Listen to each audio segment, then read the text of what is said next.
पहले तो ये जानना ज़रूरी है कि जब आप कुछ खाते हैं तो उसका बॉडी में जाके होता क्या है।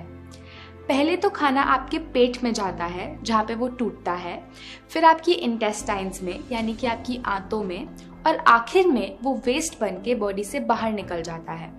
लेकिन क्या आपको लगता है कि हर खाने को इस साइकिल को पूरा करने में सेम टाइम लगता है? नहीं, फलों को गुजरने में लगते हैं लगभग 3 घंटे।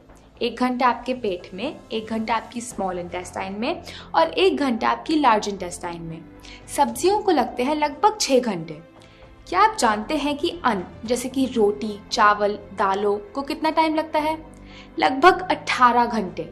अब ये एक एस्टिमेट है आपको एक आइडिया देने के लिए, लेकिन समझना ये है कि जिस खाने में पानी जितना कम होता है उसको बॉडी से निकलने में उतना ही ज़्यादा समय लगता है।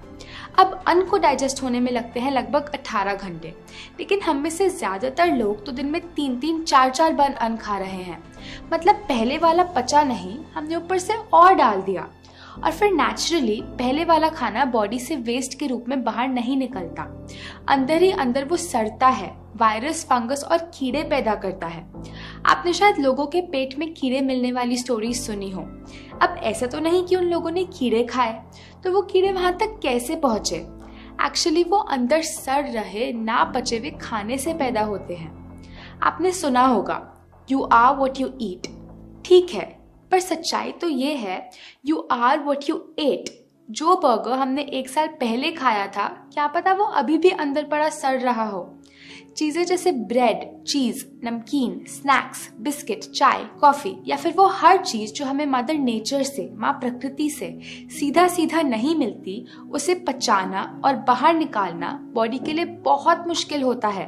वो हमारी इंटेस्टाइन्स की दीवारों पे चिपक जाता है और एक मोटी लेयर बना लेता है। अंदर से हमारी इंटेस्टाइन कुछ ऐसी दिखती है। उस पे हजारों छोटे छोटे उंगलियों जैसे उभार होते हैं, जिसे हम विलाई कहते हैं।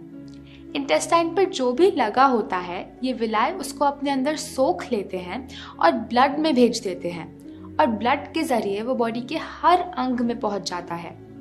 अब अगर इंटेस्टाइन की दीवार पे गंदगी जमी होगी तो जाहिर सी बात है कि विलाई गंदगी को ही सोखेंगे। फिर ये गंदगी बॉडी के अलग अलग अंगों में पहुंचकर उनके काम को डिस्टर्ब करती है और उसे हम कह देते हैं बीमारी।